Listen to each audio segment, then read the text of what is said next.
Good evening and welcome to the Asheville City Council meeting. I'm Esther Manheimer, Mayor of the City of Asheville.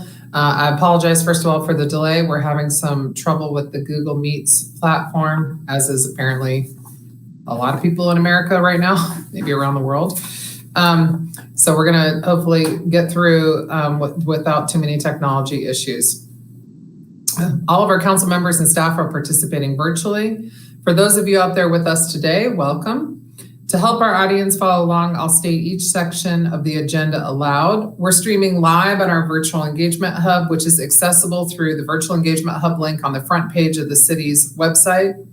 We also have an option for the public to listen by phone by dialing 855-925-2801 and entering the code 2776. We're also broadcasting live on the city's YouTube channel. For public comment, we ask callers to sign up in advance to join our live speaker queue. We will only be taking live comments from those who signed up prior to tonight's meeting. Those callers have been provided instructions on how to participate. Each caller is allotted 3 minutes to speak for each agenda item, and we will hear live comments for up to 1 hour on each agenda item. As a reminder to callers, you will first hear staff inform council that you are next to speak. Then you will hear an automated message letting you know you are unmuted and live in the meeting. You may begin speaking after the automated message. To best ensure our staff can support you in the case of a technical difficulty, we ask that you join the speaker queue no later than the beginning of the agenda item before the agenda item on which you have signed up to speak. Additionally, if you have joined the speaker queue and need to disconnect before your time to speak, please hit *4 before hanging up.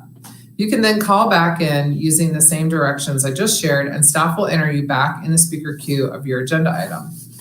I'd like to ask all those participating in tonight's public comment to follow council's rules of decorum.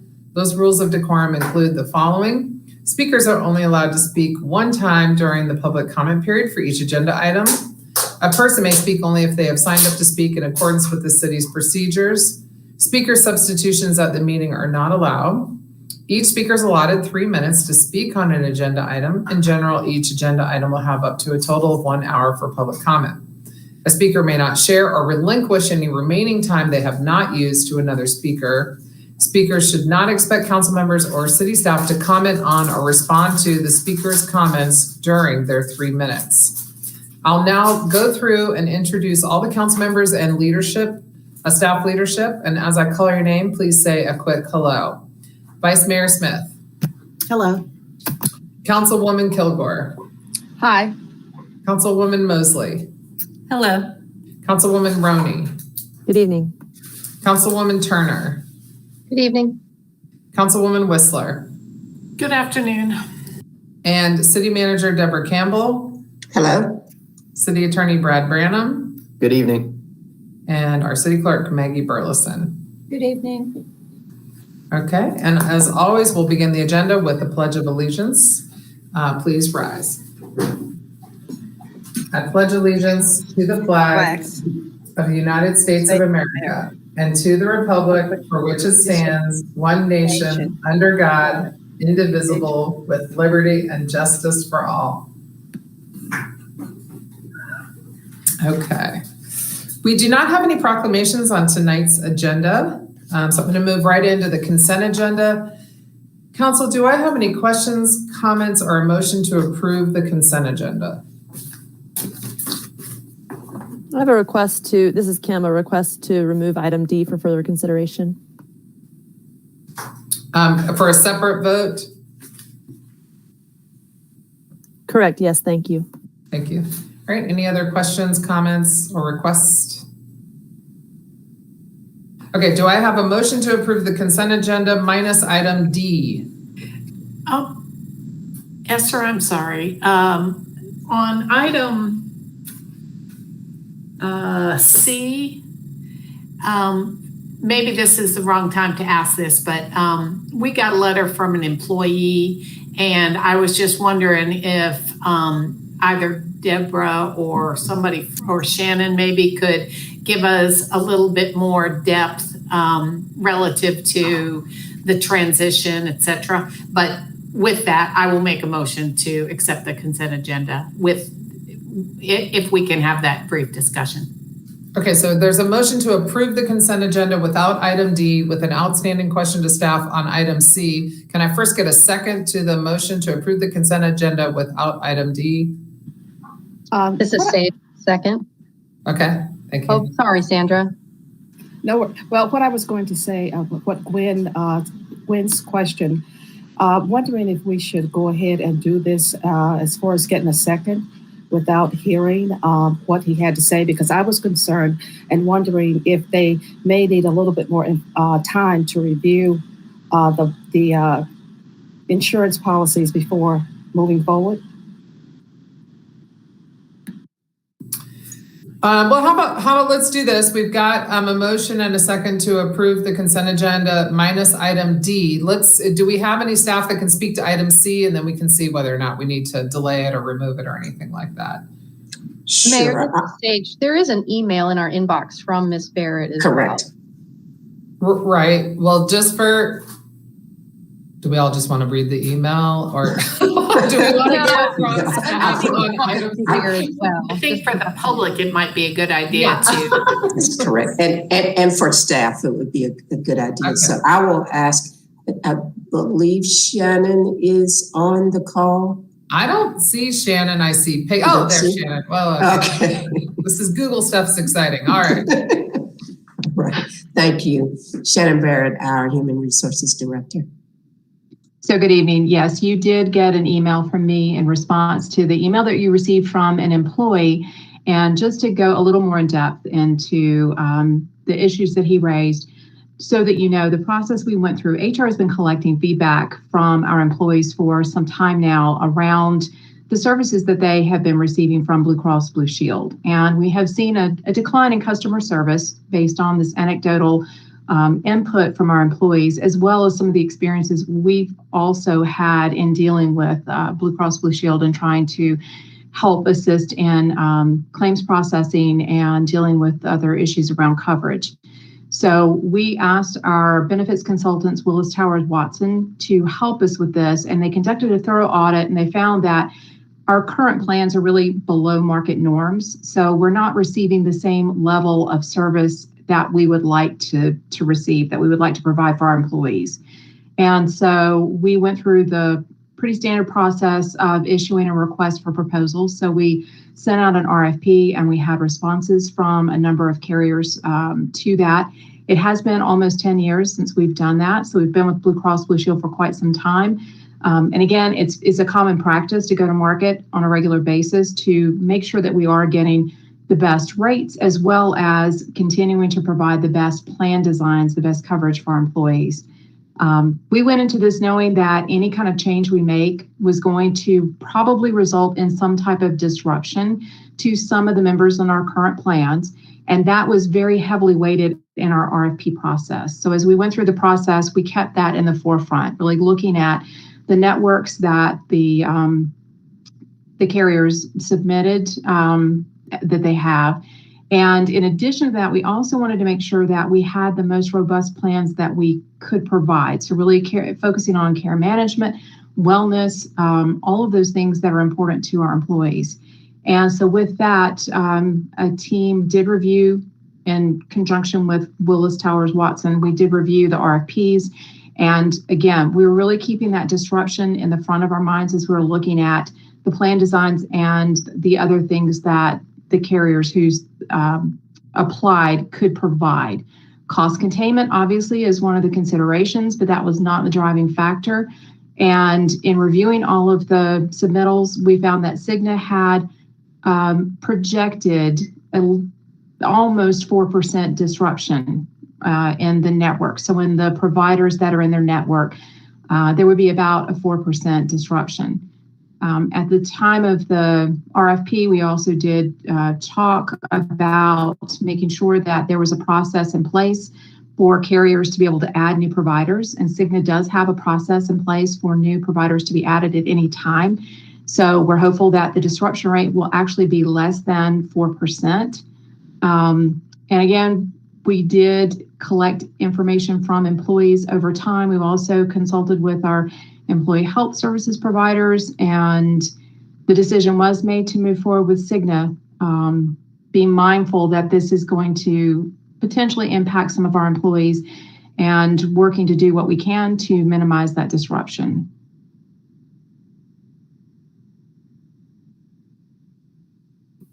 This is Kim. I have one question. So, what is the impact if we were to delay this decision until an official survey of staff instead of an informal survey, maybe specifically geared towards which services would need to be shifted? For example, how many folks will have to then go out of network, or an official survey? Is it possible to do it, and what would the impact be if we did?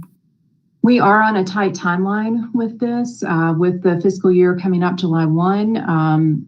The downside or the challenge we would face is potentially being without coverage. Thank you for that clarity.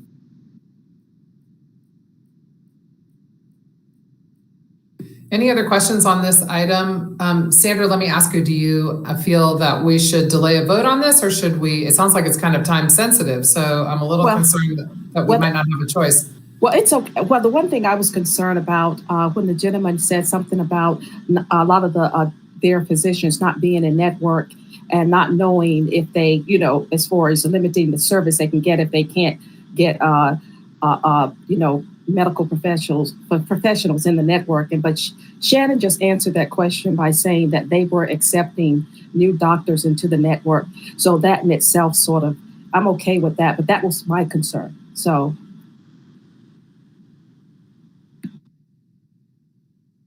Well, for what it's worth, I have Cigna, and I have not had any trouble managing my chronic illness of rheumatoid arthritis using them, and I have to see a number of doctors. But that's my experience, and I realize that's not everyone's experience, but for what it's worth. Okay, we have a motion and a second to approve the consent agenda minus item D. And if there aren't any other questions or comments, we will take public comment.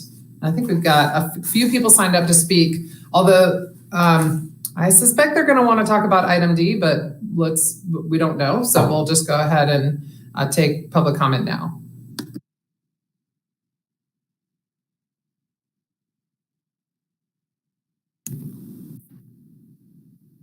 Council, this is Jessica West.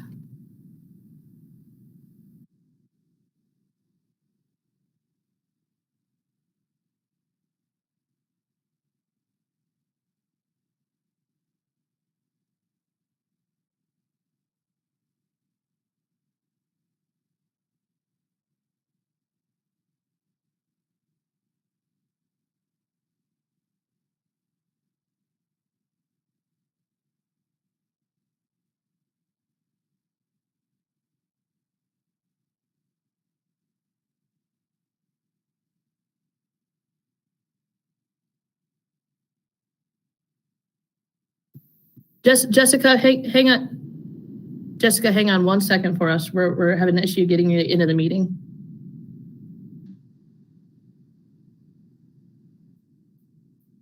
Can you hear me now? Yes, I'm so sorry. Can you please start over? Yeah, that's fine. So one of those concerned people asking about consent item C, and I hear what you're saying about accepting new providers, but I would encourage you, I realize that you're moving forward with the vote, but I would encourage you, even if it's 5 days, for us just to do like a significant deep dive search into how many providers we're gonna have to relocate from, because I personally have to find 3 of 5 new providers for our family. And because our providers choose not to use Cigna Network for a multitude of reasons. And so my concern is for the city at large, not just for my own family, but how many providers within the city of Asheville rely on Blue Cross Blue Shield and those 1,100 employees that use these services, how many of those other people are going to be impacted by this? This might cause a ripple effect that we aren't well aware of yet. And I'm just asking you to please give us a couple of days to figure out what the impact of this would be on our city that's already impacted in many ways right now. And by the way, I'm Jessica West in West Asheville, in the New Lester Highway expansion of West Asheville. Sorry, I didn't say that in the beginning.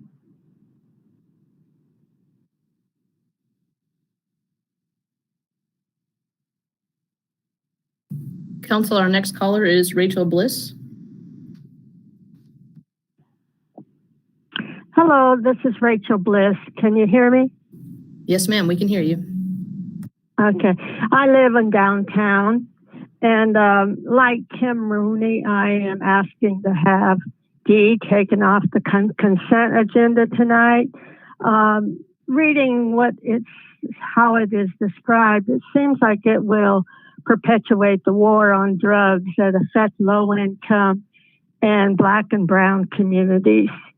I believe that the city needs to look further for grants to help the people who need some additional help. They need dollars to build up their communities, not to have more police in their communities. So please think hard about the D agenda item. I'm glad that Kim had it taken off. And if you don't have to vote on it tonight, I suggest more discussion on it before you make a final decision. Thank you for listening. Goodbye.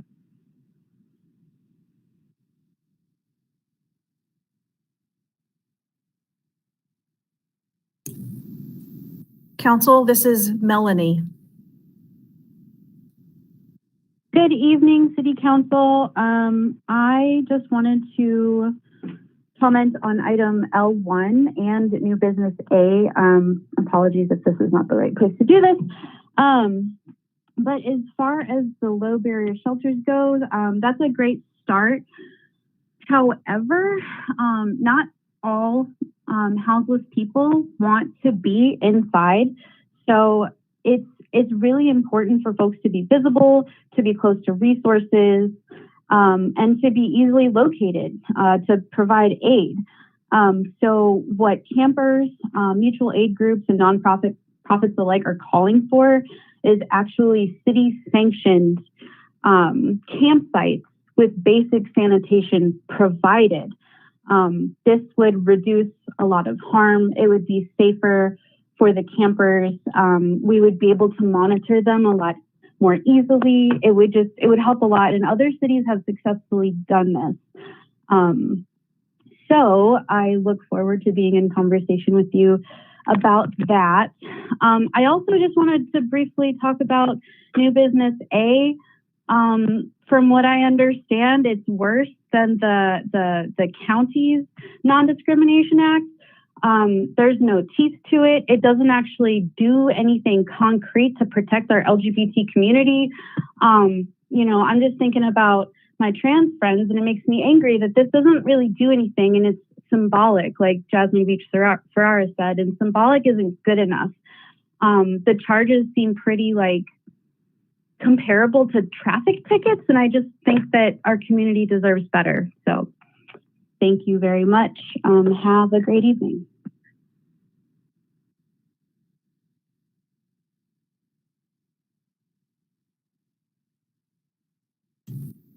That was the last speaker for consent agenda. Okay, thank you. Okay, Council, we have a motion and a second to approve the consent agenda minus item D. I'm going to take a roll call vote unless there are any other questions. Okay. Councilwoman Roney. Aye. Councilwoman Turner. Aye. Councilwoman Whistler. Aye. Myself, aye. Vice Mayor Smith. Aye. Councilwoman Kilgore. Aye. And Councilwoman Mosley. Aye. Okay, thank you. Okay, so to do item D, I need a motion to approve items D1, D2, and then we can discuss it.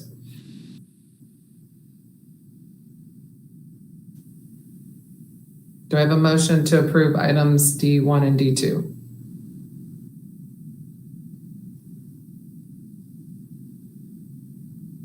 Or I don't have a motion. Okay, if there's not a motion, then the item will not be approved because there's not a motion to consider it regardless. So does staff want to speak at all on this item, or do you want to just move on? Yeah, I was looking for the chief of police. Chief, are you on the call? I guess not. Thank you.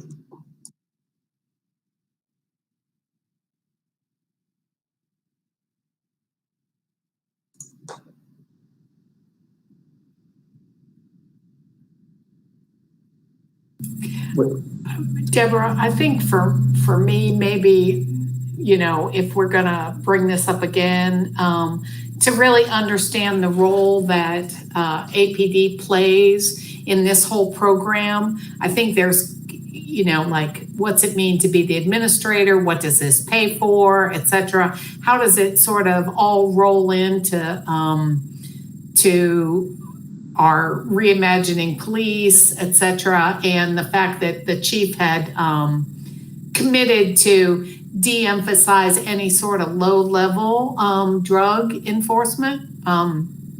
Just, you know, how does that all tie into that? So maybe, I mean, I would certainly like to hear that, and if we bring it up again, I mean, if staff decides to bring it up again, maybe just a little bit of that background, because I think there's some misunderstanding about it.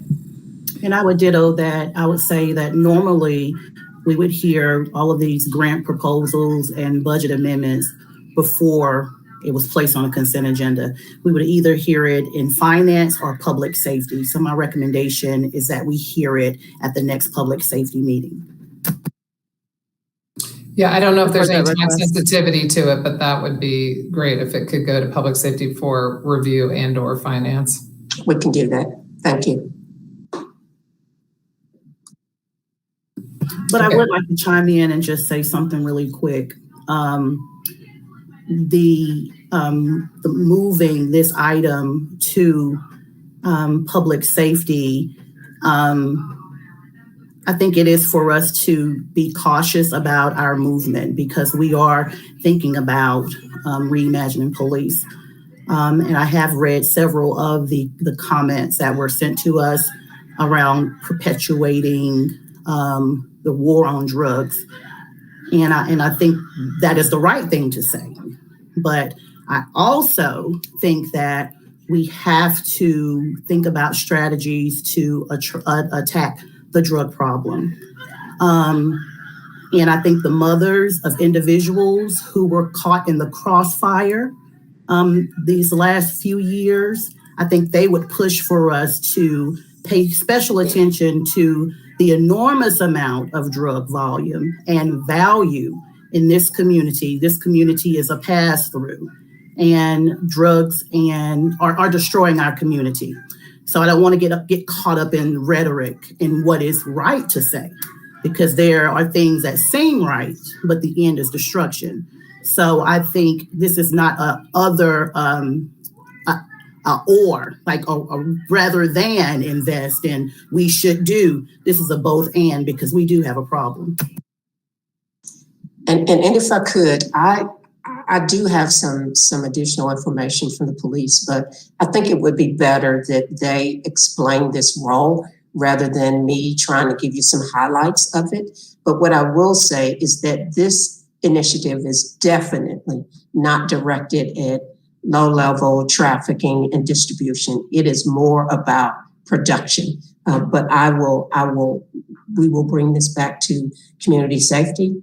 And because there are other partners involved, so I really do want to get it right, particularly for those other partners that are involved in this network. So we'll bring that back to community safety, but thank you all.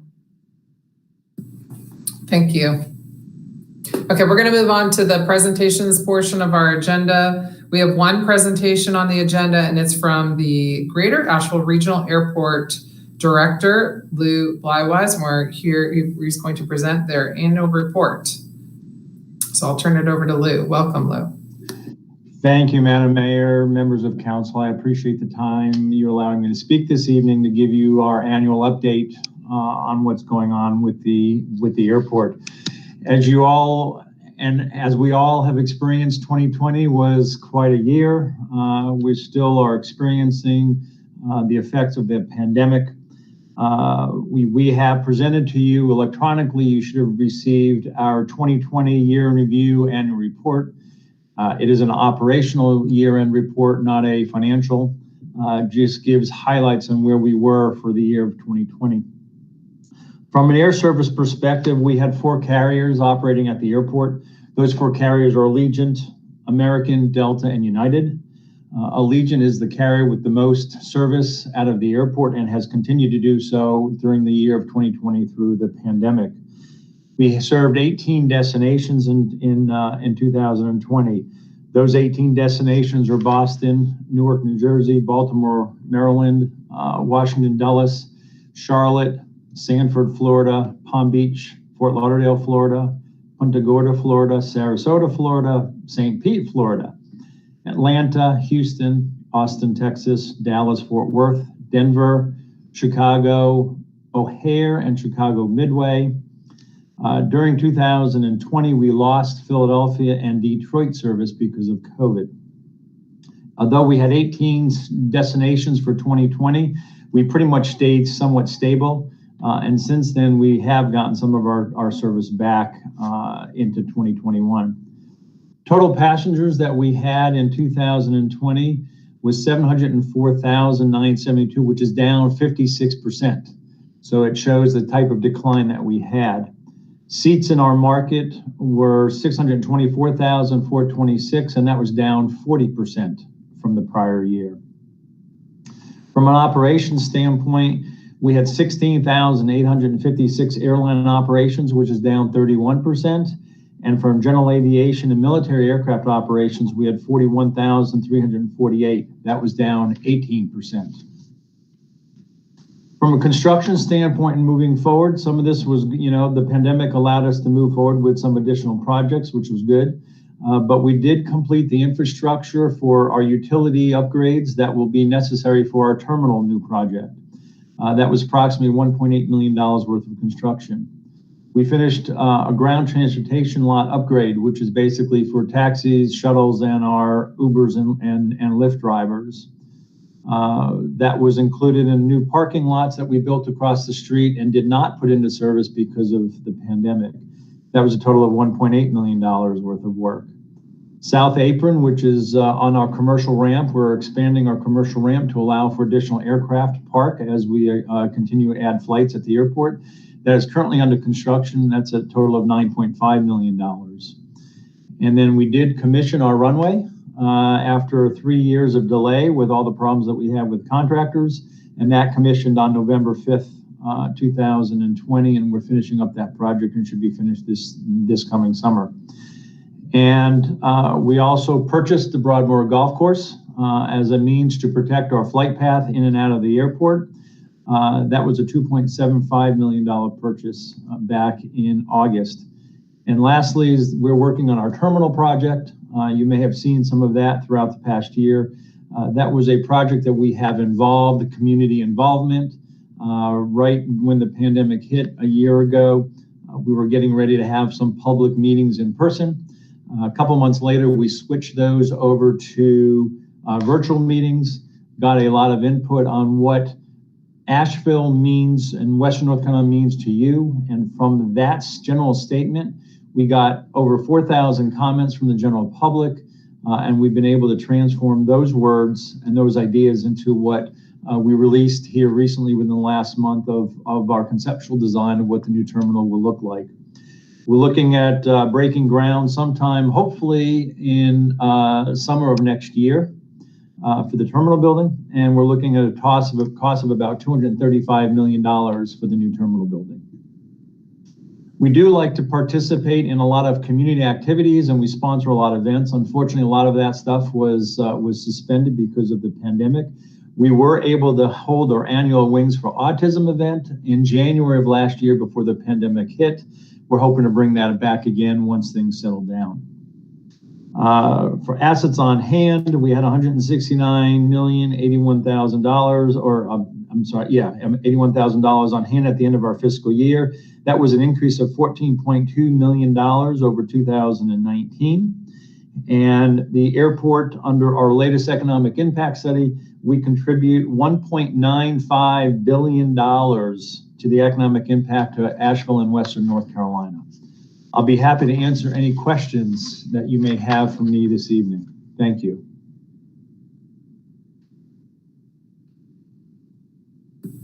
Any questions?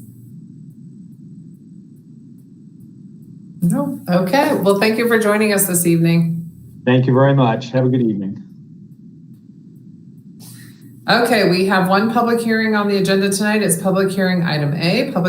This is a public hearing for submission of the city's annual action plan for 2021-2022 to the U.S. Department of Housing and Urban Development, and authorizing the city manager to sign all contracts or agreements required for the implementation of the 2021-2022 annual action plan.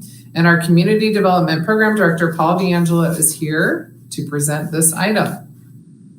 Hi, good evening, everyone. Good evening, Mayor, Vice Mayor, City Council, and City Management. Paul D'Angelo with Community Development. Thanks for having me here tonight.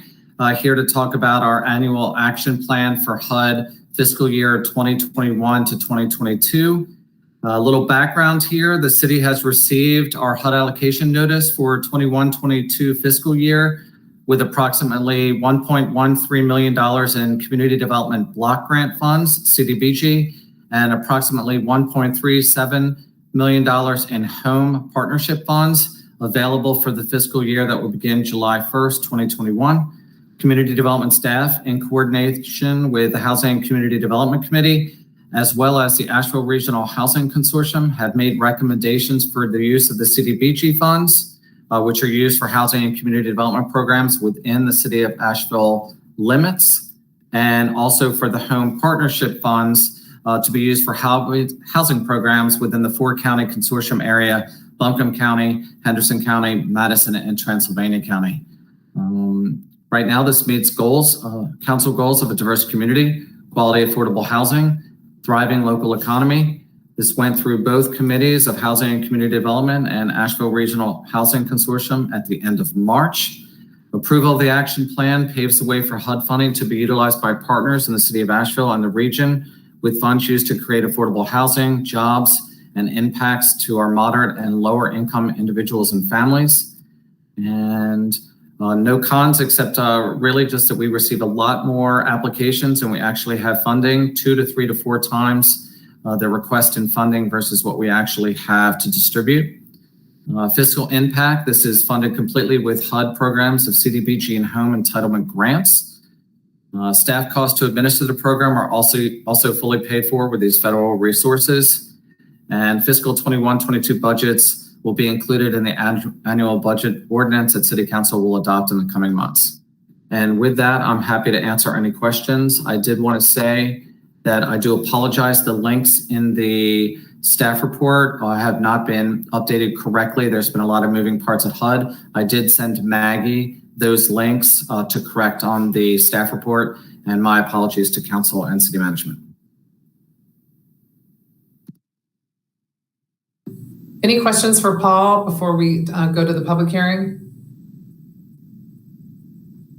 I'll just share a little something. I chair both of the HCD and the Regional Housing Consortium, and we had great conversations about all the applicants, and it was a really great pool of folks. And I think both commissions did a great job of kind of understanding how a little could go a long way, and how to, I think with in particular, the home funds, or the regional consortium, we looked particularly at an area of the county that had been trying to get an affordable housing project for many years and hadn't been able to. It was Transylvania County, I believe, an area in the region. And we kind of rallied behind them. And I just wanted to share that the process felt really good. I was new to both boards and I appreciated it, and staff did a great job prepping, and as always, a great pool of applicants to choose from. If you have any questions that I can help with as chair of those, let me know.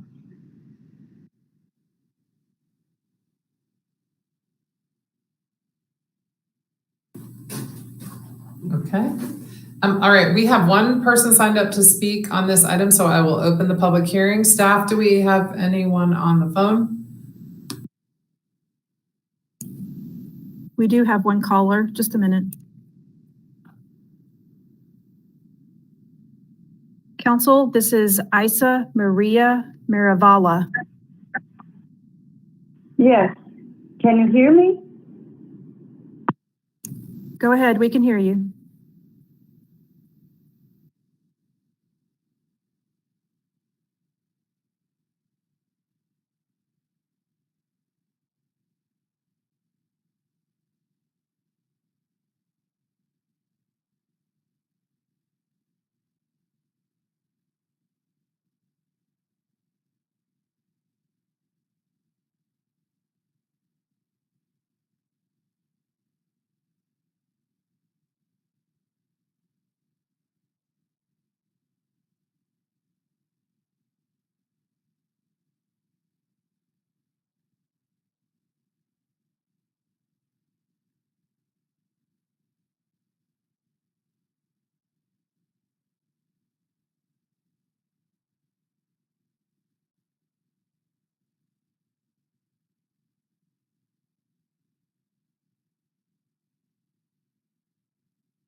We're not able to hear anything, staff. Can you tell us what's going on here?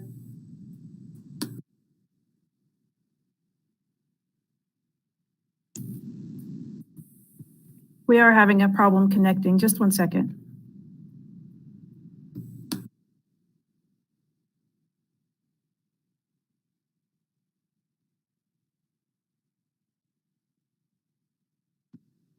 Well, while we work on that, I'll tell you that the regional consortium reviewed 13 affordable housing applications. So there are a lot of developers out there trying to do great things in the region. And it was really helpful and hopeful to see. Yeah, just Mayor, a little good news. That caller has exited the call. Okay. I will close the public hearing. That's the only person we had signed up to speak. Are there any other questions, comments? Otherwise, I will take a roll call vote.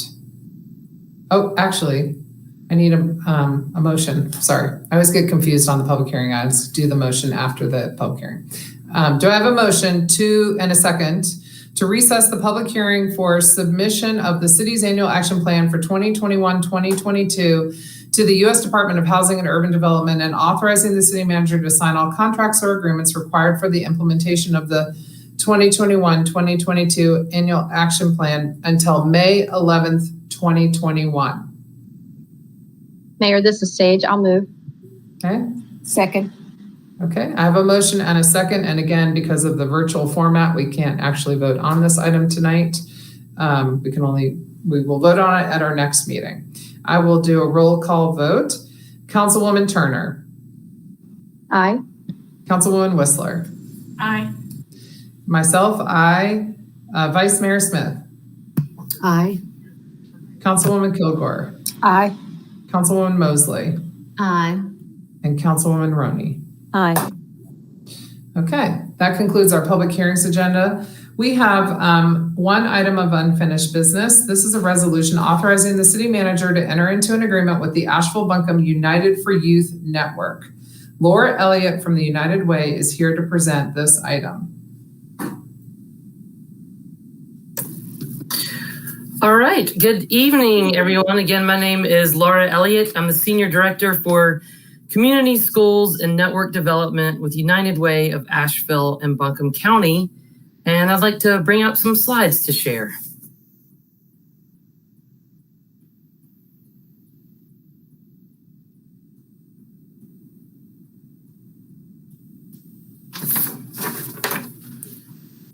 All right. Thank you. So we'll just start on that next slide, if you will. So United for Youth Network, this is a multi-generational, cross-sector, cradle-to-career partnership built on the foundational principle that equity and educational excellence are inseparable. We have a shared vision that all children and youth learn, grow, and thrive in a vibrant, healthy, and connected community. Our mission is to actively identify and remove barriers to opportunity and co-create solutions that support student success. This network has been evolving, growing, and developing since 2013. There's been a lot of important work underway, but really we were missing a few things. One, we were missing this shared vision, mission and a shared community bold goal that names and claims where we want and need to get to. We are missing the partnership agreement that lifts up how we're going to show up smarter, stronger, and better for one another, and therefore our students, families, and community. And a shared data and evaluation platform for support, problem solving, and course corrections along the way. Next slide. This bold community goal was shaped by youth, schools, and community partners. And I love when you read this bold community goal that you can hear that youth voice part coming out where they said, you know what, don't just make this about education or health or other goals or results. This needs to be about the community showing up for us to reach our goals and dreams, that we're more than just those outcomes or results. This is about us, our goals, our dreams. And we do need to weigh, ways to measure this bold community goal. So here are a couple of examples in this slide. One, it's about closing these opportunity achievement gaps that exist throughout our community. And it's about our students graduating for their chosen path, be that college and or career. Next slide. So let's talk about, for a moment, our theory of action and change. This, again, is about us working stronger, smarter, and better together. Doubling down on equity-centered strategies and programs that work. Leveraging existing partnerships and resources in a more focused and equitable ways. An example of that is the responsibility of anchor institutions and larger organizations like the city, like United Way, to support grassroots and smaller organizations vital to the work in partnership with capacity building resources. It's about support and accountability, shared data and evaluation, and shared learning and professional development for continuous quality improvement, and again, course correction along our way to that bold community goal. Next slide. So why now? The pandemic has had a profound impact on long-standing opportunity gaps within the areas of education, health, housing, mental health, and so on. These are cross-sector and complex issues that require cross-sector collaboration, innovation, and support. I'd like to circle back to that call and challenge from our youth. How are we rallying the community to ensure that our students are safe and healthy and ready to pursue their hopes and dreams? And next slide. So these are just a few of the partners involved in the work. The partnership agreement is new, and through that youth engagement process, we have a new name of our network. But the network itself and the partnerships have been active for some time. There are over 50 cross-sector community partners, from schools to businesses, faith-based organizations, local nonprofits that are all in different stages, from just learning about the new name and partnership agreement to having already signed on with their unique value add commitments. And next slide. And I will turn it over to Peggy Rowe from the city to talk about City of Asheville commitments. Thank you, Laura. Good evening, Mayor, Vice Mayor, Council. Peggy Rowe with the City Manager's Office. And as we've talked about previously, the city is going, hopefully with your vote tonight, will agree to provide community learning centers, the pods that we're already doing at the Recreation Center. And many of these things on the list we are already participating in and doing currently. The summer youth programs, the teen summer camp program. We'll continue to, of course, have our therapeutic recreation summer camp and other things that we're currently doing. We will continue to reimagine the role of the resource officers in support of the United Way partnership, continue to evaluate affordable housing needs to align with the United for Youth program, continue to sponsor the CALA program with an eye toward looking at how we modify that program, grow that program with an eye toward closing the opportunity gap. Continue to enhance and expand affordable housing, continue to improve and expand the transit access to those who really rely on it. and as Laura alluded to earlier, fully participate in the data sharing and mutual accountability for our partners. So again, many of these commitments we already have. Our intent is to have an eye toward any enhancements, expansions, modification to these programs with an eye toward this partnership and reducing the opportunity gap. And I'll stop there. I think the next slide is opportunity for questions for Laura or me or anyone else who might be able to answer any of your questions.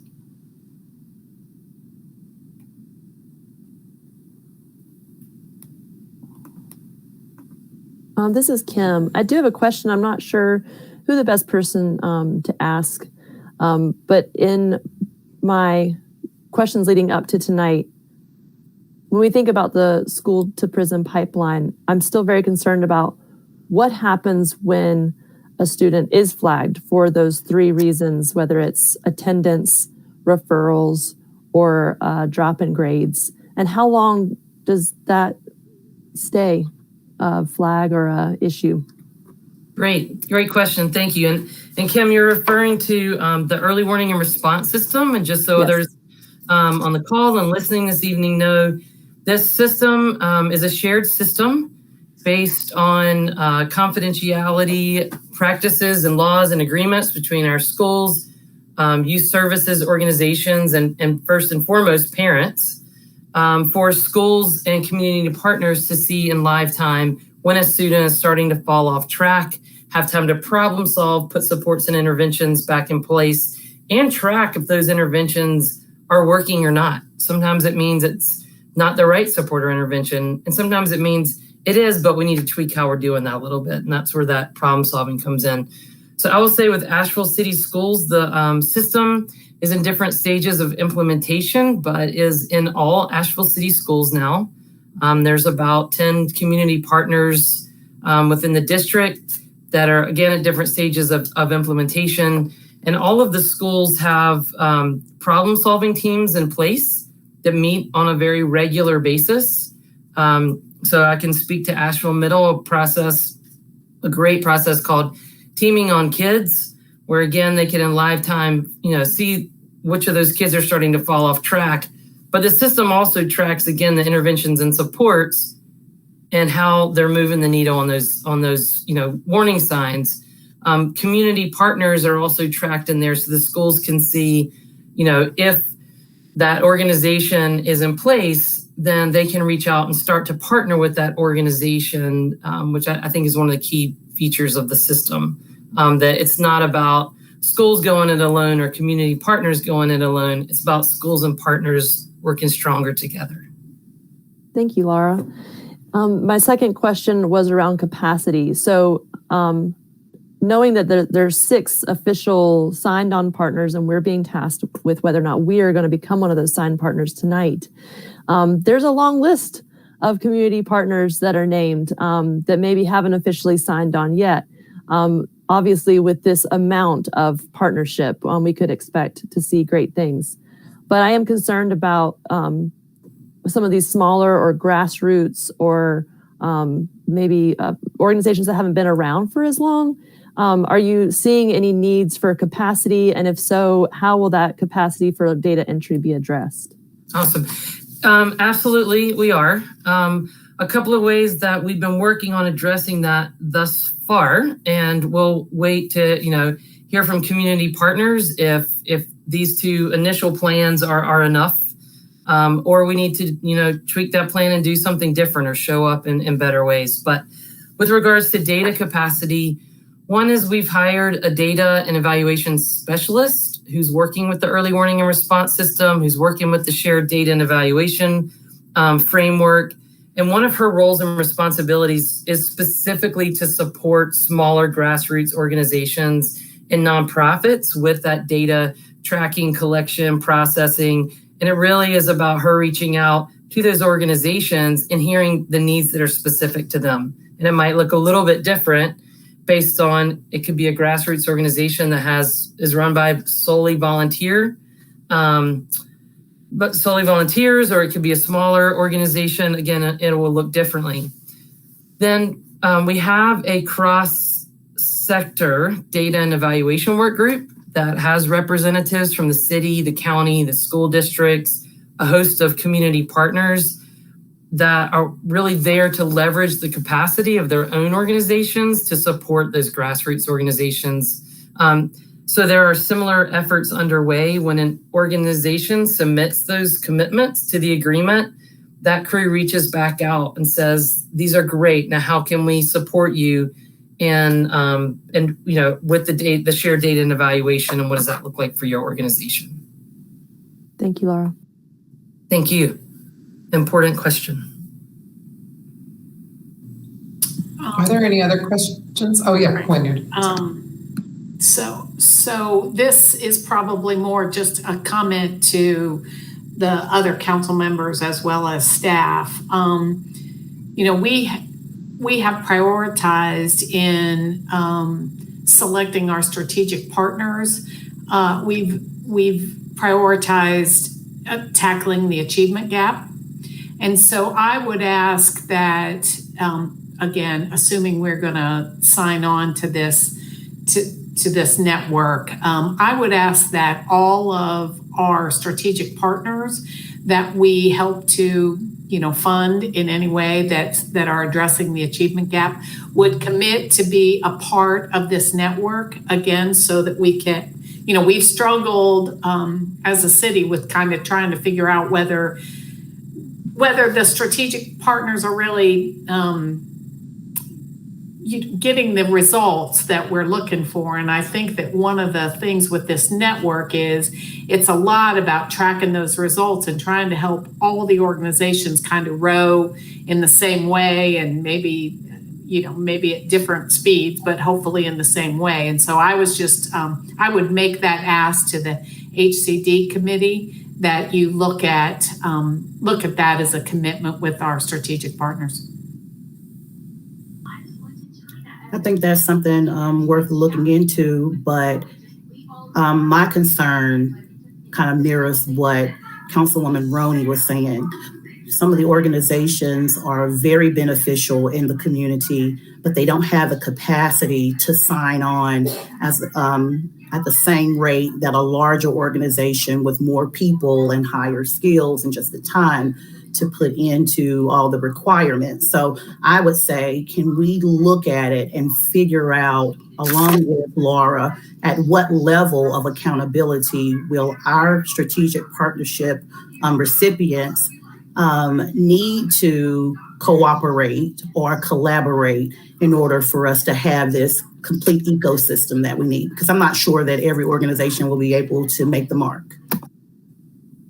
And yeah, I mean, again, what I would say is, understanding that, sort of a commitment or a move toward that if they can't join the network.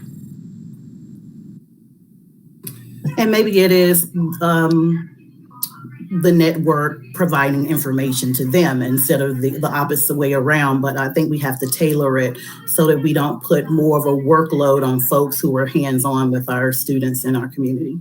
But outside of that, Laura, you've been at this for a while. It seems like the pinnacle of a lot of hard work.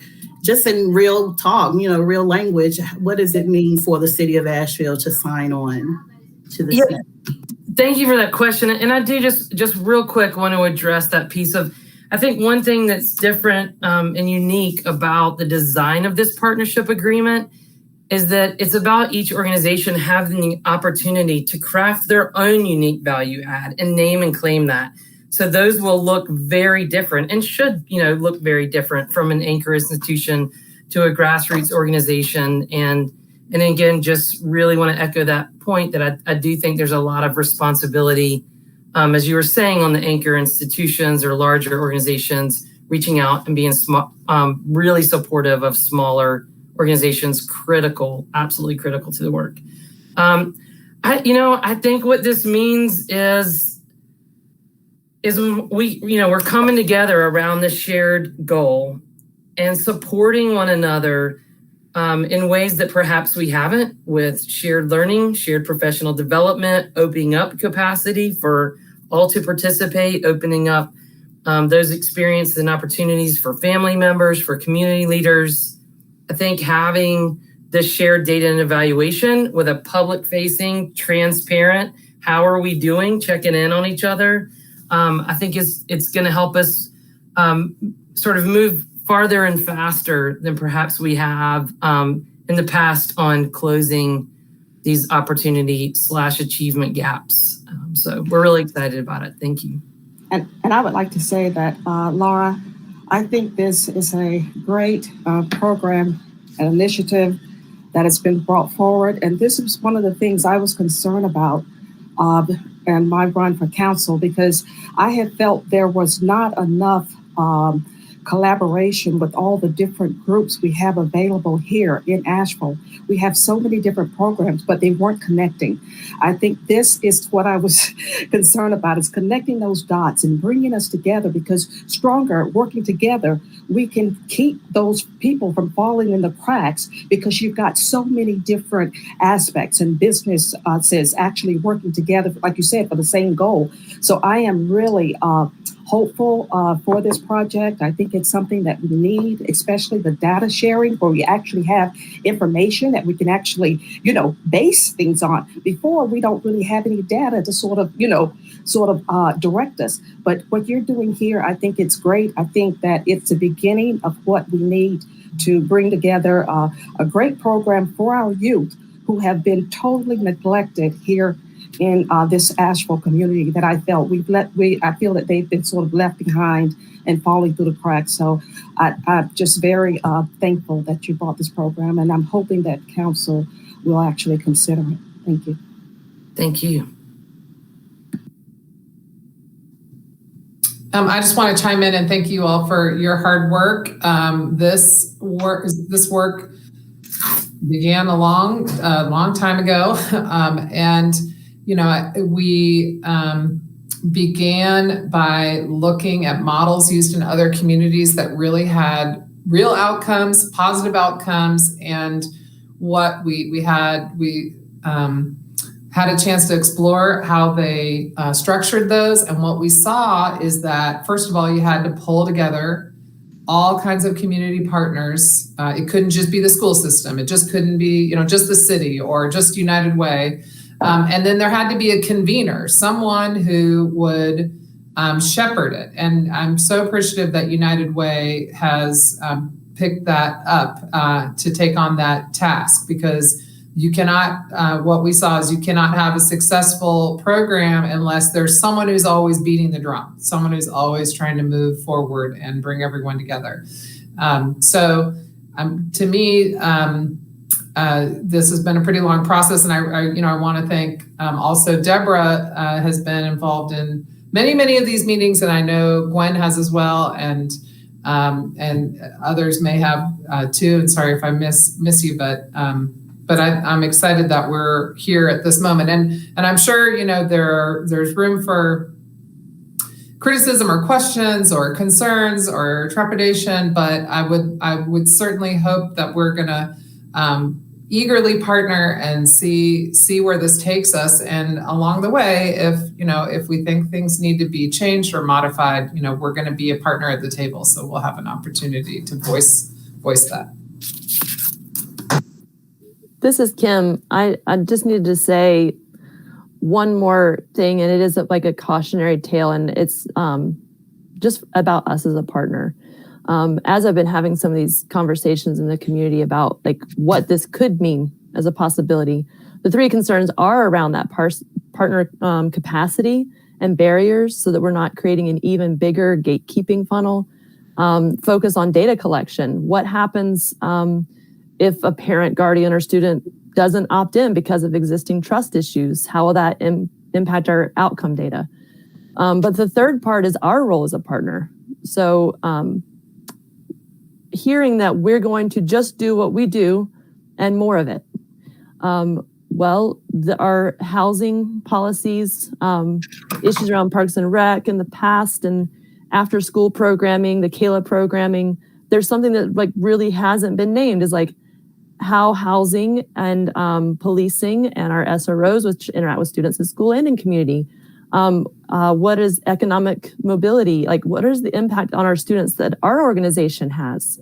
And I think it's really important for us not to skip the truth and reconciliation and leap straight for wanting different outcomes, because we can't do the same thing over and over again, or even more of it, and expect different results or even worse results.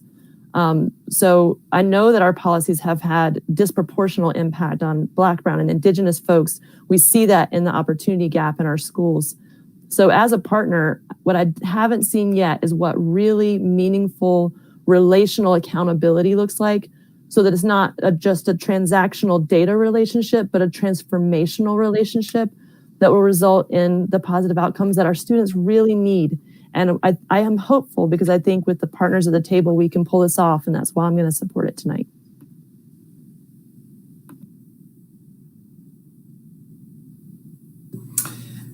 Okay, council, unless there's any other questions or comments, we would need a motion at this point for a resolution authorizing the city manager to enter into an agreement with the Asheville-Buncombe United for Youth Network. So moved. Okay. This is Gwen. Second. I'm sorry. Okay, we have a motion and a second. We do not have anyone signed up to speak under this item, so I'm going to go to a vote unless there's any other questions, comments. Okay. Councilwoman Whistler. Aye. Myself, aye. Vice Mayor Smith. Aye. Councilwoman Kilgore. Aye. Councilwoman Mosley. Aye.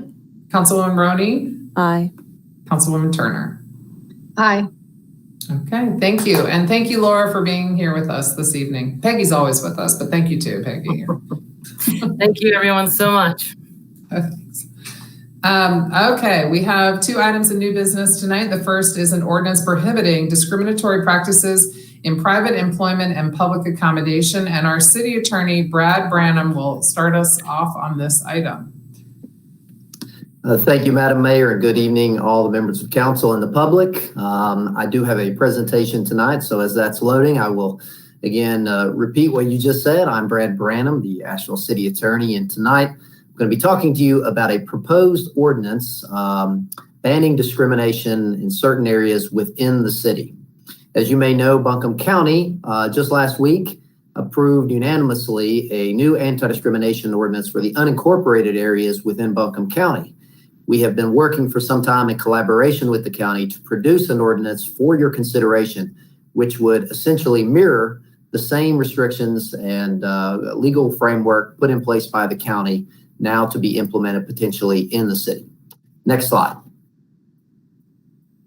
The purpose of the city's proposed ordinance would be to prevent discrimination within the city in two areas: private employment and public accommodations. It would further provide assistance for anyone experiencing housing discrimination practices.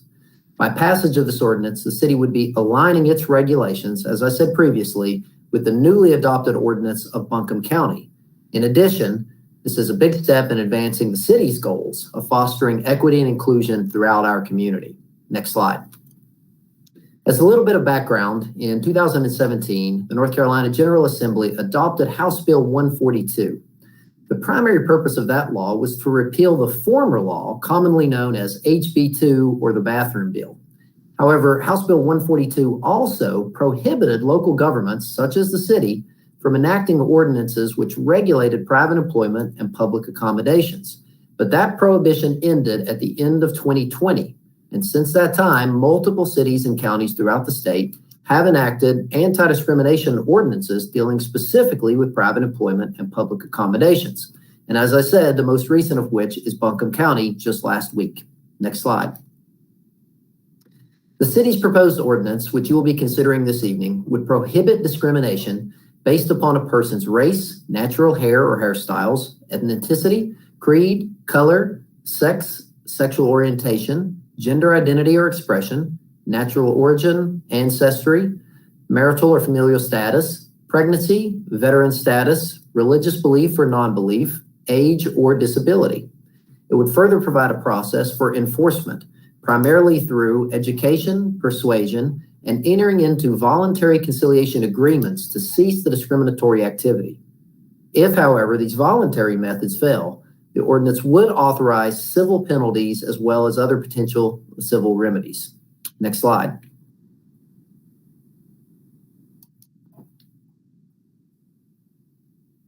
Diving a little deeper into the elements of the ordinance, as I said previously, it would prohibit discrimination within the city in two areas: private employment and public accommodations. A private employer is defined as anyone employing one or more persons. So this essentially deals with all employers. And it covers things such as hiring, tenure, conditions of employment, as well as other employment-related matters. With regard to public accommodations, the ordinance defines this as any place, facility, store, or other establishment which supplies accommodations, goods, or services to the public. This is essentially all businesses, including things such as Airbnb, retail, restaurants, or almost any other service provider. There are certain exemptions which are built into the ordinance, which mirror those built into the county's ordinance as well. Primarily, these are designed to align the city's law with that of existing state and federal law. However, I will note that there are exemptions in the city's proposed ordinances, which mirror the county's ordinance for a religious educational institution, as well as religious corporations and associations. Next slide. The process for enforcement of violations of the ordinance would go thusly. Anyone feeling that there has been discrimination can file a complaint with the city's Office of Equity and Inclusion. Also, persons who receive a complaint or have a complaint filed against them or their business may also provide a written answer for consideration to the Office of Equity and Inclusion. The staff of that office will thereafter commence an investigation utilizing certain discovery methods. And this could include anything from visiting a site to businesses, to reviewing documents, taking the testimony of witnesses and interested parties, as well as asking additional questions. These investigations will use what is called a reasonable cause standard, which essentially means that they will be asking, based upon the evidence, is it more likely than not that discrimination has or will occur? These complaints will then be addressed through voluntary persuasion, education, mediation, and hopefully entering into voluntary but binding legal agreements to cease any discriminatory activity. Now, if these methodologies do fail or were unsuccessful in reaching mutually acceptable resolutions, the city manager or her designee is authorized under the ordinance to issue civil penalties, $100 per violation per day, as well as seeking injunctive relief through the city attorney's office if the need arises. None of the ordinance penalties will, however, be criminalized. And I will say that these particular fines match what Buncombe County adopted last week. Next slide. Due process is also protected for all parties under the ordinance by providing an appellate procedure for all involved. Following the complaint process, an investigation will occur, at which point the Office of Equity and Inclusion will eventually issue a final report to the parties of their determination of whether or not there's reasonable cause to believe that discrimination occurred. Appeals from these decisions can be made to the director of the Office of Equity and Inclusion or to a panel which will consist of the city manager, the city's human resources director, and the city attorney. These appeals must be filed with the clerk of court, or excuse me, the clerk of the city within 10 days of the final decision, or that right will be waived. Further appeals, however, can be made to the state superior court system. Next slide. Now, with regard to timing, in order to coordinate the city's implementation of this ordinance, if approved, would not go into effect until July 1st of 2021. This will allow local businesses, as well as the government agencies involved, a brief period of time to prepare for the implementation of the new rules. With regard to the city, we are placing the burden of the investigative process on the Office of Equity and Inclusion, which currently is in the process of seeking to hire a new director as well as multiple staff members. This new responsibility was taken into consideration with regard to that search process. In addition, this will provide business owners a brief period for education and training their own employees about the new rules. And then, if adopted, this ordinance would go into effect on the same day as the county's ordinance. Now, with that said, next slide, I'm happy to take any additional questions or comments for discussion that you may have.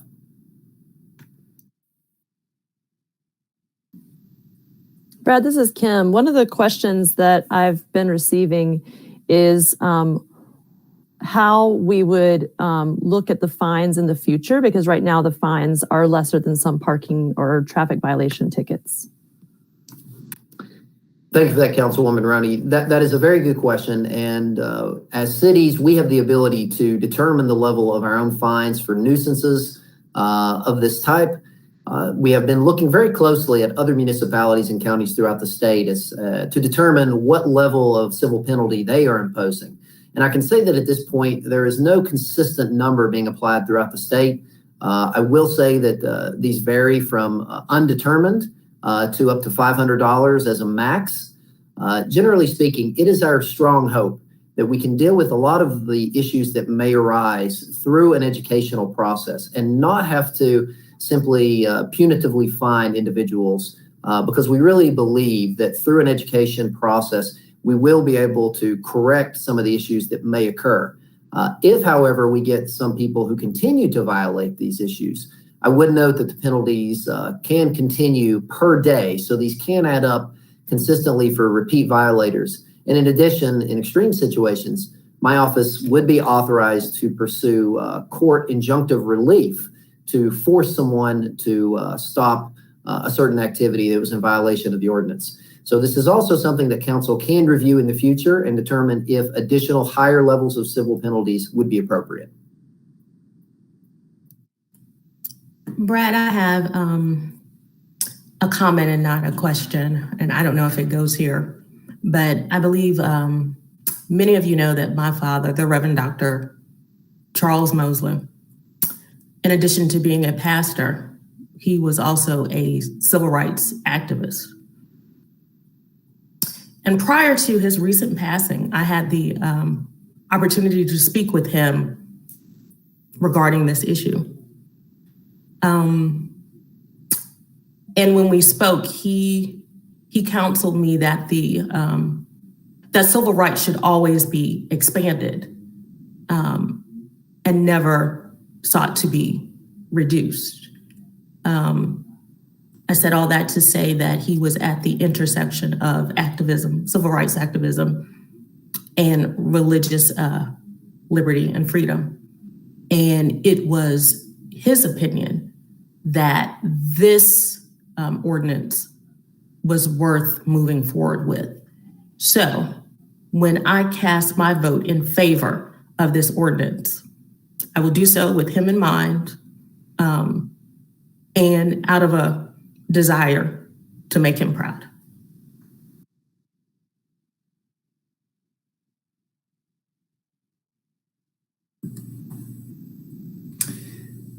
Folks, we have several people signed up to speak under this item. And shall I move on to the public hearing? Mayor, I do want to let you know that I've already received a text or two that folks have been being dropped from the call. They can't keep the line. And I'll let you know if they continue to reach out. They're trying to get back in. I'm sure that all the staff upstairs are probably almost bald from pulling all their hair out over this. So hopefully they'll have a chance to fix it as we move along. But I will, I'll go ahead and open the public hearing, and let's see, maybe some folks are able to speak at this point. We can work on issues as we go along. Mayor, I believe you do probably need a motion in a second. I'm sorry, you're right. We're under new business. This is Kim. I didn't see a prepared motion, but I am prepared to make one. Please go ahead. So I would motion that the city of Asheville adopt a non-discrimination ordinance. I don't know if I need to say anything more in addition to that. It's to be codified as section 10-2 of the city code, prohibiting discriminatory practices in private businesses and public accommodations. So motion. And do I have a second? I'll second. Thank you. Okay, now we will take public comment. And staff, are you, Beth, it looks like your little green light's on. Are you ready? Yeah, our first caller is Peyton O'Connor.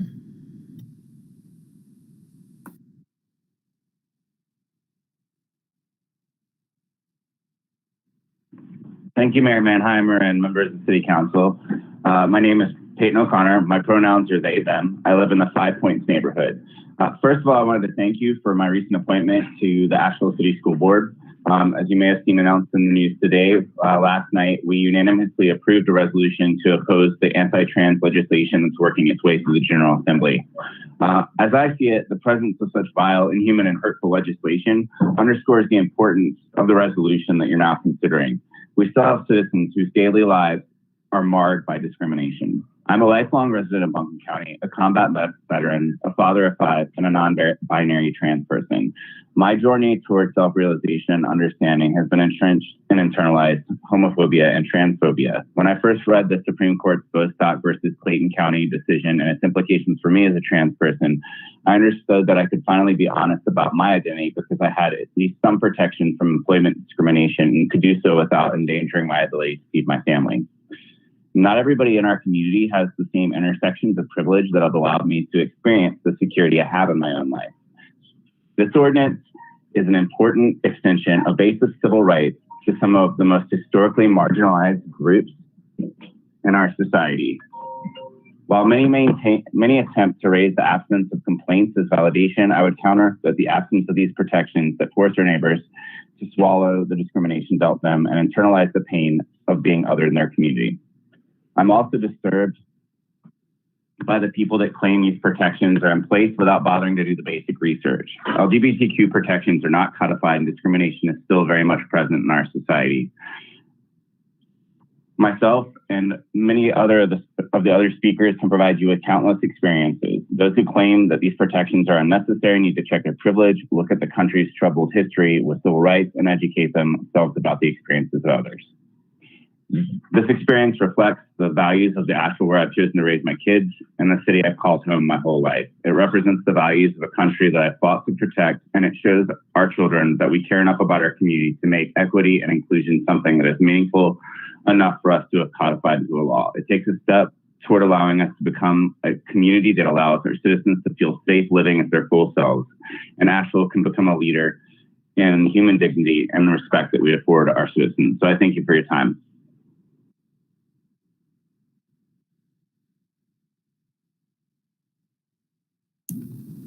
Council, this is Allison Scott.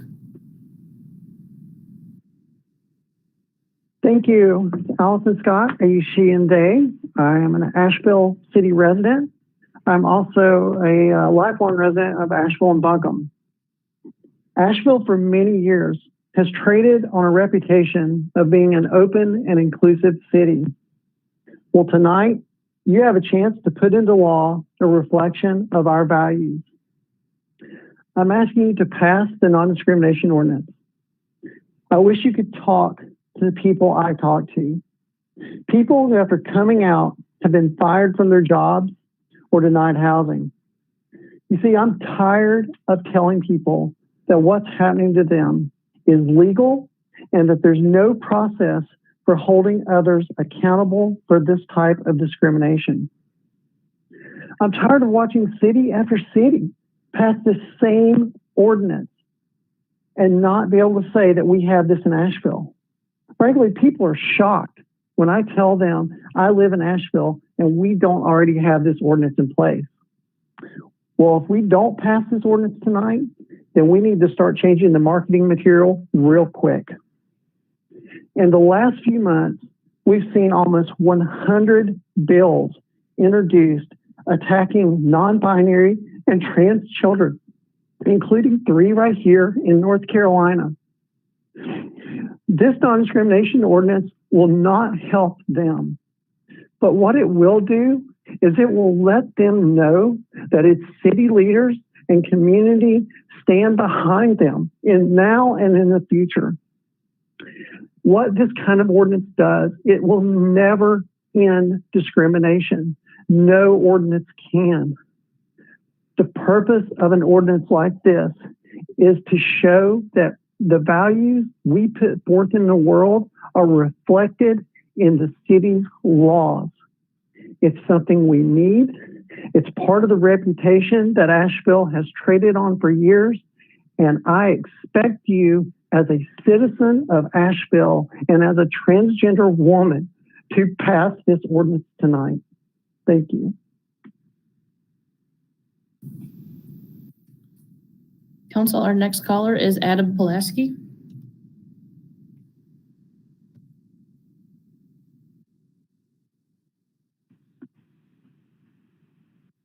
Hi there.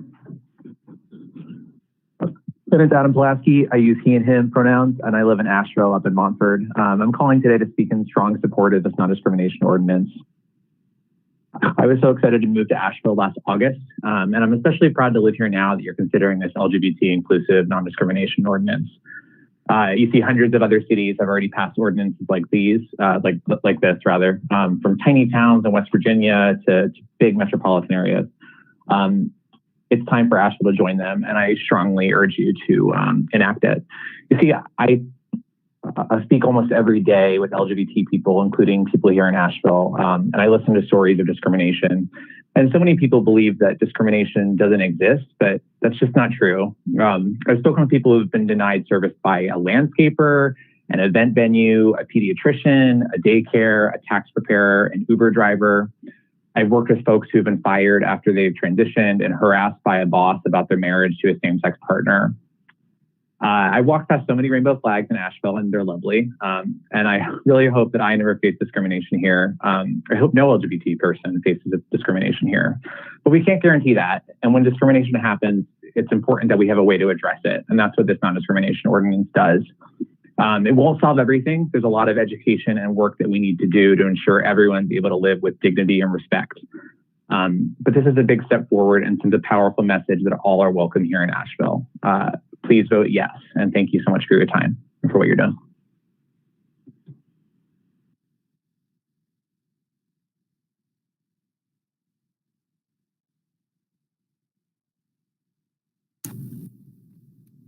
Council, this is Abigail Bowen. Hi, my name's Abby Bowen. I use she, her pronouns, and I live and work in Asheville. I've been visiting Asheville for years before finally moving here with my partner. As much as I've enjoyed most of the time in the city, I'd be lying if I said I always felt safe here. There's a fear that exists when you're part of the LGBTQ plus community, especially if you're, visibly, quote, different. I live every day with the knowledge that if I look a little too gay today, I might be denied service. It affects how I dress. It affects how I act. It makes me shrink myself. I don't know any member of my community who hasn't made the choice to hide for their own safety in one situation or another. Homophobia and transphobia are very real, and they exist everywhere, unfortunately, including in Asheville.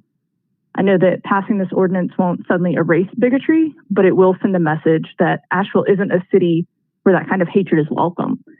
So I would really like to encourage the council to pass this ordinance and to affirm the dignity of the queer community here. Thank you so much for your time.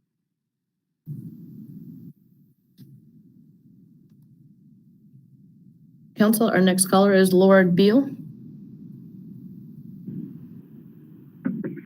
Hi, my name is Lauren Beal. I use she, her pronouns, and I'm a member of Asheville City's LGBTQ plus community. I'm here today in strong support of the LGBTQ inclusive non-discrimination ordinance. Many North Carolinians mistakenly believe that LGBTQ people are protected from discrimination in housing, healthcare, and public spaces, but unfortunately that's not true. And in fact, there are numerous pieces of legislation in North Carolina that seek to rule specifically against LGBTQ protection here in our state and beyond. As a result, the Buncombe County Commissioners passed a similar NDO last week, which covers unincorporated areas of the county but excludes cities and towns such as Asheville. I urge our City Council tonight to vote yes to keep our Asheville community free from discrimination and provide any protections necessary to our families and neighbors. I'm encouraged to hear that the city can consider expanding fines and penalties in the future if necessary.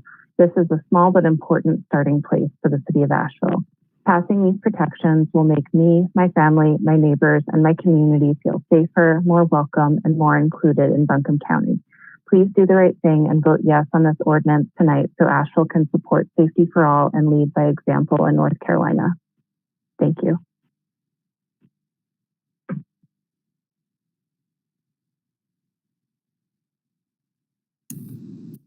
Council, this is Superintendent Ronald Gates. Good evening, Madam Mayor, Assistant Mayor, council members, city manager, and attorney. I'm Superintendent Ronald Gates, pastor of Greater Works Church of God in Christ here in the city of Asheville, a resident of Asheville/Buncombe County. I am here to kindly request to vote against the proposal of the non-discrimination ordinance pertaining to sexual orientation and gender identity across our nation. You know, the sexual orientation and gender identity law has been found to be undermining both fairness and freedom. So I urge that you not to adopt this ordinance. This ordinance has threatened the women's privacy, the force of sex-specific facilities and open areas to the Constitution of freedom of religion, liberty, and freedom of speech, and also affects Christian-owned businesses in its endeavor to hire.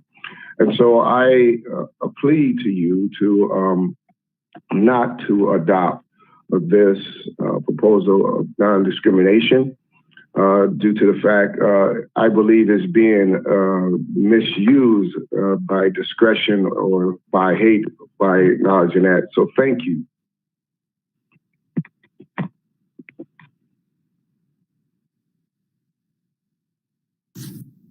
Council, our next caller is Liz Williams.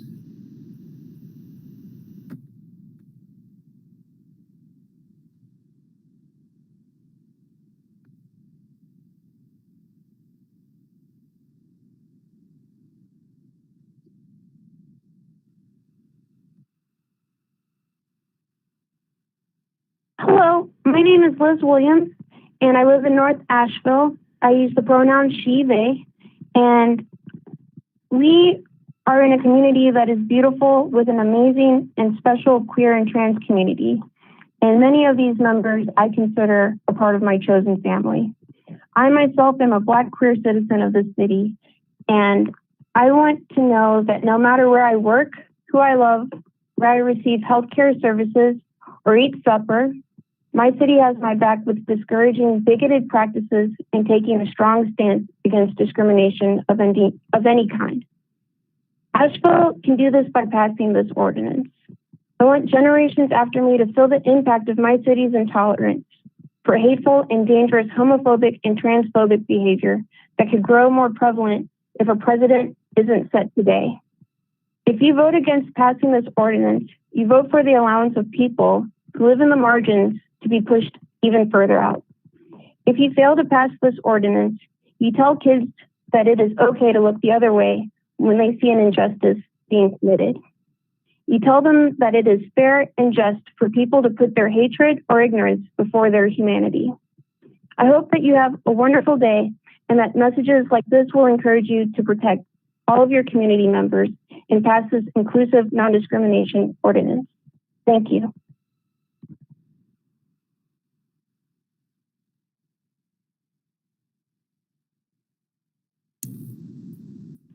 Council, this is Rosa Friedrichs.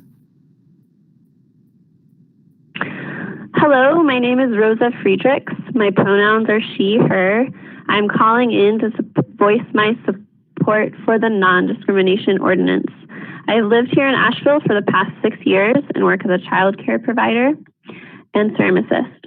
I'm a white, cisgender member of the LGBTQ community, but pass as straight, which means most people perceive me to be straight because of how I look.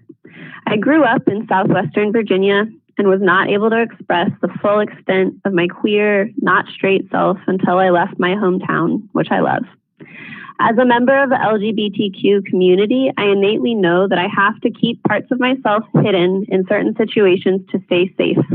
The fact that passing as straight and cisgender is a factor in my safety, ability to find employment, and walk freely in the world points to the fact that there is potential violence and a problem with discrimination. As someone who can pass as straight, I have the privilege of being able to do that. But I know of the discrimination that loved ones, friends, and community members face every day because they can't or don't hide those parts of themselves. If being invisible is a privilege, there's a problem there. Furthermore, it is not the job of those that face the most discrimination and danger to relive and show off their trauma to prove their humanity. It is the job of those with privilege who LGBTQ discrimination does not affect daily to take some of the weight off of the shoulders of our loved ones and neighbors by speaking out in favor of this non-discrimination ordinance or by passing it. Many changes need to happen, and this is a very small step in the right direction. I urge you to pass this ordinance and will be grateful when you do. Thank you.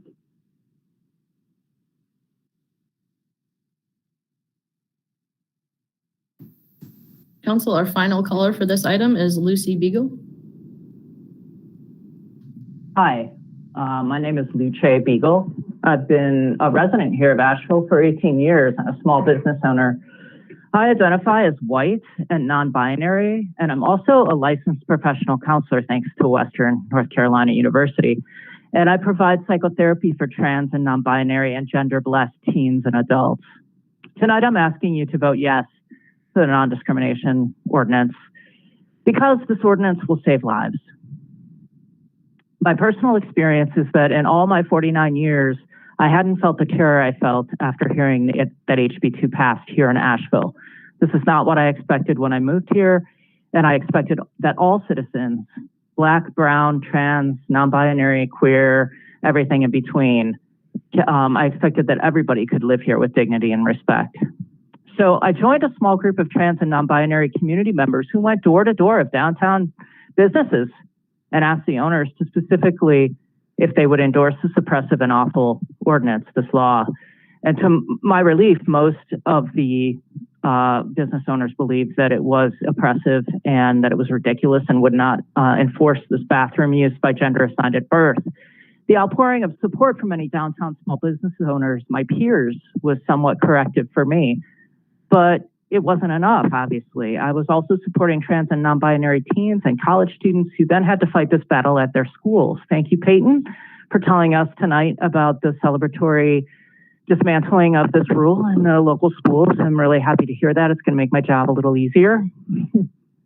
This became a public health issue due to medical impacts of my trans and non-binary siblings not to be able to use the bathroom or choosing not to use the bathroom in order to maintain a sense of dignity, but at the cost of basic biological need. And on top of the stress that floods their nervous systems daily with all kinds of discrimination, this is overwhelming and often shut down to students' ability to take in information and learn and thrive. According to the Trevor Project, which is a leader in the health and wellness for LGBTQIA youth, states that transgender youth report significantly increased rates of depression, suicidality, victimization compared to their cisgender peers, which means not transgender. Notably, in the past year, 1 in 3 transgender youth reported attempting suicide, almost 1/3 report being a victim of sexual violence, and more than half reported a 2-week period of depression. If you vote for this ordinance, you will save lives. This ordinance will save lives. This ordinance will save lives. Thank you. Thank you, Council. That was our last speaker under public comment. So I'm going to, well, I'm not closing the public hearing because this wasn't, whatever. But that was our last speaker under this item. Councilwoman Roney, did you have a comment?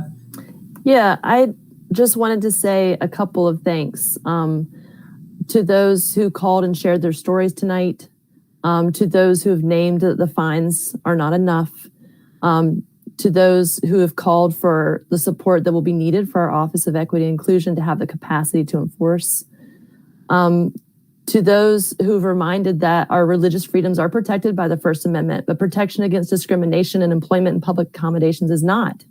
And that's why we are among the municipalities in North Carolina passing this LGBTQ plus inclusive non-discrimination ordinance.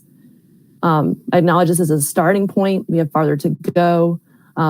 With the passage in Virginia of their House Bill 6, it was news to me this week to learn about source of income as a way that we could protect against discrimination against use of housing vouchers. This is the beginning of a conversation, not the end. Then I want to say a special thanks to my students, specifically Zola Farabee and Sophia Ramirez, for informing my thinking.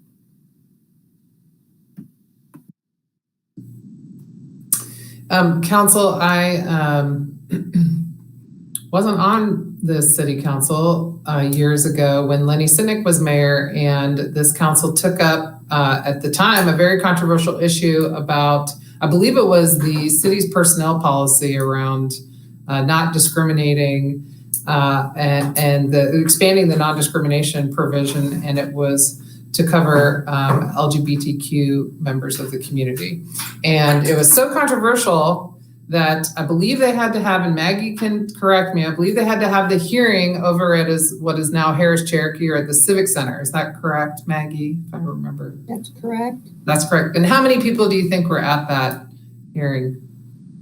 I don't know how many were at the hearing, but everybody on our floor was answering phone calls. And they ranged in thousands of phone calls. Wow. And I remember when we, the council, adopted a provision recognizing civil unions, and even then we had a handful of folks that came to the council meeting opposing that. So I just think about the evolution of this city and where we are sitting here today. And I know we are not a perfect city. And as Councilwoman Roney said, we have further to go. But I want to congratulate this community on being in a new place today. I know not everyone's not in the new place, but a lot more people are in a new place than they were 10 years ago, 20 years ago, 30 years ago. So this is an exciting moment for Asheville, and I'm very excited to vote for this ordinance.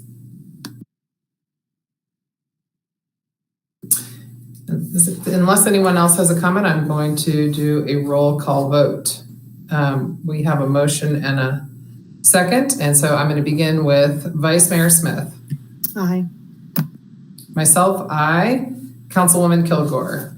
Aye. Councilwoman Mosley. Aye. Councilwoman Roney. Aye. Councilwoman Turner. Aye. And Councilwoman Whistler. Aye. All right. Thank you.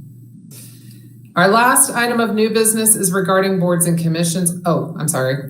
I forgot. We have one board that we were to appoint tonight, but we are going to move that out to our next meeting. This is the new design review committee, and we need a little more time to move this out. It is to be made up of members from the Downtown Commission and the Riverfront Commission, and we need a little more time to put this one together. So we're going to move it out to our next meeting. And so that will take us into our informal discussion and public comment. And we have a few folks that are signed up to speak under our informal discussion and public comment. And also, council, let me tell you, under our public hearing item A, as you recall, we had one person signed up to speak who fell off the call, and I believe she is going to rejoin us under this last section. So just know that we might hear from that caller. I'm going to turn it over to staff to open up the informal discussion and general public comment. Council, this is Isa Maria Miravala. Caller, your line is open.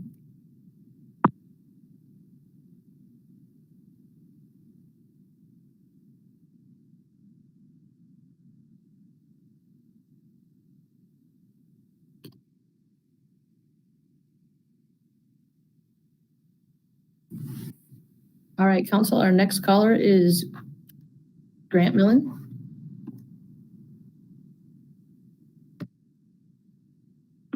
Hi, Grant Millen, longtime Asheville resident. Unity Future can happen. The Strategic Innovation Lab is a solution design element of the Unity Future Strategic Innovation Platform. Feel free to visit silab.mn.co. The Unity Future art piece I envision that fits perfectly into the Vance Monument Task Force vision is not meant to go in the current spot of the obelisk. Just want to say that the Asheville Police Department cold probe media work is something I asked about at the time back in June. That engagement appeared. $350 for a video production and or editing job isn't wrong. The point is to see evidence of the work and how well we are served. Regarding consent D, the high intensity drug trafficking area grant, that's $275,000. I asked for a fentanyl solutions report.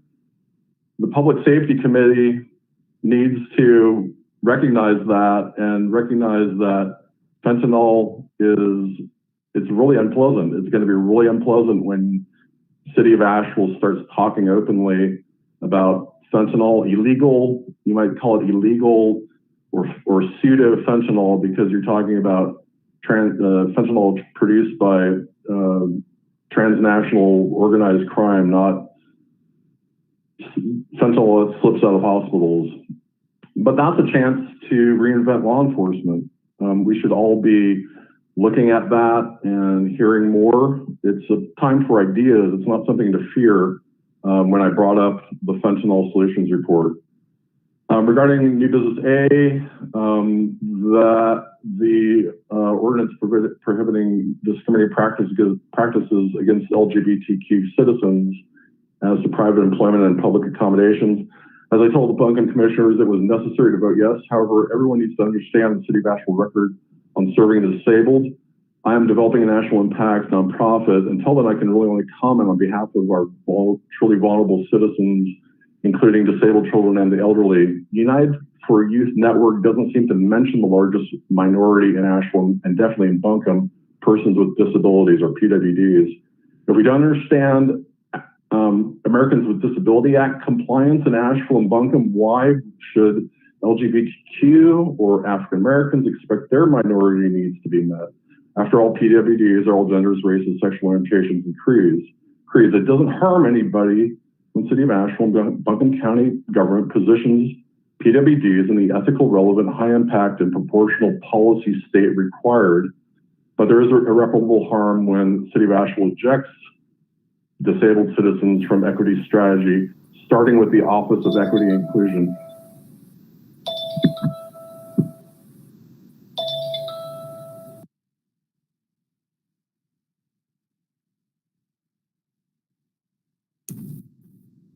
Council, this is Nina Tovish. Good evening, Council. Nina Tovish from Shiloh. I'm calling because I finally had an opportunity to read the City of Asheville After Action report from the police department covering the events of last summer and the protests around George Floyd, Black Lives Matter.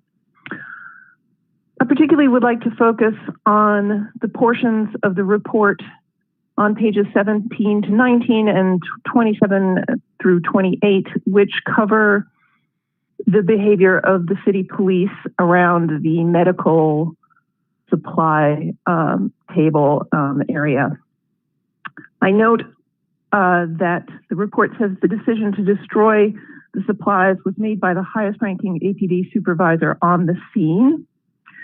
And in two separate places, the report indicates that the decision to destroy first aid supplies and food was wrong. These items could have been easily seized, transported, and returned later. I note that APD officials, the mayor and the city manager met with students and the college administration. And according to the report, the APD apologized and requested an invoice for the damage. A student provided an invoice for $2,156.88, and restitution was agreed upon by all parties. What happened after that is not at all clear. In one place in the report, it says numerous attempts have been made to deliver the check to the students. However, they refused to accept it. In another place, it says APD issued a check for the invoice amount. However, the check was not picked up by the invoicing parties after multiple attempts to notify them were made. So which was it? It's really not clear. Someone tried to deliver it and it was refused, or it was just left at the front desk and no one came to pick it up at the police department. Further, I note that the individual who gave the commands to destroy the first aid supplies and food, it is commented that an administrative investigation will be conducted to determine if departmental policy violations occurred and to evaluate the actions of scene supervision. It's curious to me that this is cast in the future tense. We're coming on, 9 months after this event. This is after a report has been written, and this administrative investigation has yet to occur. I really don't understand that. Officers were given commands, and that's a quotation, to destroy these items. It's a remarkably passive approach. I hope you will report it to us more clearly what happened and that people will be held accountable. Thank you. Council, we're going to try to go back to Isa Maria one more time. Caller, your line is now open. Hello. Good evening. My name is Isa Maria Maravalha. I'm living in Asheville, North Carolina, in the Montford area, and I'm here today to urge lawmakers in our loving city of Asheville to pass LGBTQ inclusive non-discrimination ordinance and protections, because I believe that all of us have the right to follow our hearts and embrace who they are, who we are. When each of us respect people's individuality and specific ways to be, the whole world would be a peaceful place to live. I want every LGBTQ person to feel included, welcomed, and free from discrimination in every area of life. The sexual orientation and identity of an individual is very particular and unique. I believe that every human being is worthy of dignity and respect. Behind all our appearances are brilliant minds with noble ideas that enhance the progress of our world in many ways. Why allow people in business to bother people about the way we look or who we love? Humanity needs more true love, respect, harmony, and justice to be a better world to live in.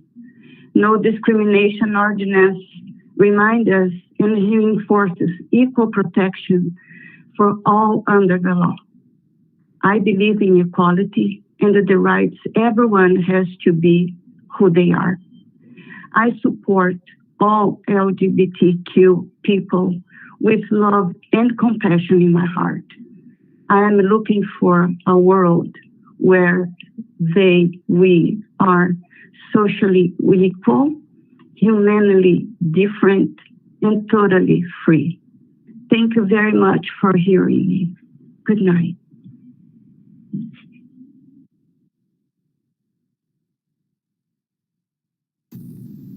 Council, this is Abby Young.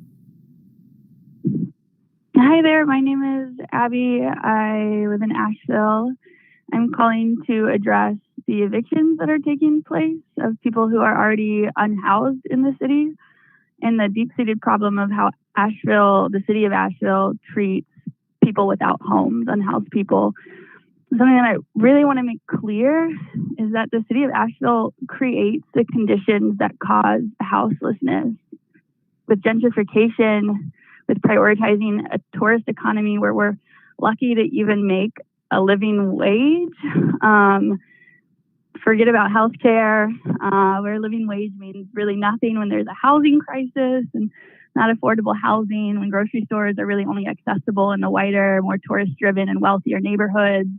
It's really unreliable transportation services if you don't have a vehicle. Houselessness is a symptom of the city's decisions, a reflection of this nation's decisions. To evict people experiencing houselessness is straight up violent. Sending people to hotels and scattering them around the city really without their choice removes them from their resources, from their support networks, and from people who take care of them and people that they take care of. We want long-term solutions in the city, not placation. No more evictions, city-sanctioned campsites with sanitation services, to continue to work towards defunding the Asheville Police Department. That was on record that Deborah Campbell deployed nearly the whole on-duty APD team to Aston Park last Friday, where there were violent arrests made to evict the people that were unhoused and camping there, and the people they asked to stand in solidarity with them. We want affordable housing. We want it now. Thank you. Council, our next caller is Victoria Estes.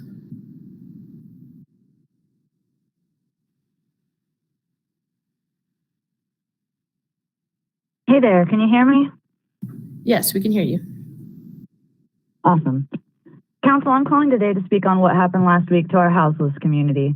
The city has been calling for evictions of all the houseless encampments, despite the fact that we're in the midst of a pandemic with an eviction freeze in effect across the nation. First, let me say that I am disgusted that Asheville thinks so little of our houseless folks that you didn't consider clearing their camps an actual eviction. Otherwise, they would have been protected by the CDC mandates. What happened last week at Aston Park and has been continuing to happen across the city is despicable. Deborah Campbell and Kathy Ball specifically called for these evictions and sent out 40+ APD officers to enforce them, which perpetuates violence and instability in our communities. I'm not sure what you heard about last Friday, but as someone who was there, I can tell you that what happened was horribly traumatic for all involved. We were calmly holding space and providing support and resources for our houseless comrades because, unlike council, we went out and met with the folks there ahead of time and asked them what support they needed. And then the police came marching in, and we had to watch a young, mentally disabled Black woman be arrested, which was enraging and caused 3 of my friends to be arrested afterwards because they were trying to protect her. APD keeps claiming that they are understaffed and in crisis, so then why were there so many officers there willing to destroy others' lives? I know that you, as well as APD, think that this intimidation and oppression will squash the movement of the folks that are demanding a better world, but I'm here to tell you that all it's going to do is continue to fuel the movement and further disconnect us from the need of the state and the militarized police force. The more you keep enforcing and instilling violence in our communities, the more we will push back for our own rights and dignity. We have been telling you for a year now, we do not feel safe with cops in our city because we don't need them. What we need is love and community care. What we need is housing, living wage jobs, healthcare, and respect. Every single person in this community deserves to be respected and cared for. And providing temporary housing in hotels is not a permanent solution. I know you guys have been looking for more solutions, and I urge you to continue looking and to ask the Racial Justice Coalition, because they're about to launch an amazing plan, which has been used across internationally to help provide permanent housing solutions and support for the folks that need it most. So I urge you to listen to the folks that are calling in to tell you, to listen to the groups that are organizing and taking to the streets. Don't just listen to us when you fuck up and we have to yell at you. Like, listen to us when we are talking and trying to formulate plans and work with you. Because the truth is, we don't need to work with you, but we would like to work with you if you would like to work with us. So far, we have gotten nothing. Just think about it. Council, the remaining callers for this item did not call in, so that was our final caller. Okay. All right, council, that's a wrap for our council meeting this evening. So unless there's any announcements or anything, I'm going to say we're adjourned. We're adjourned.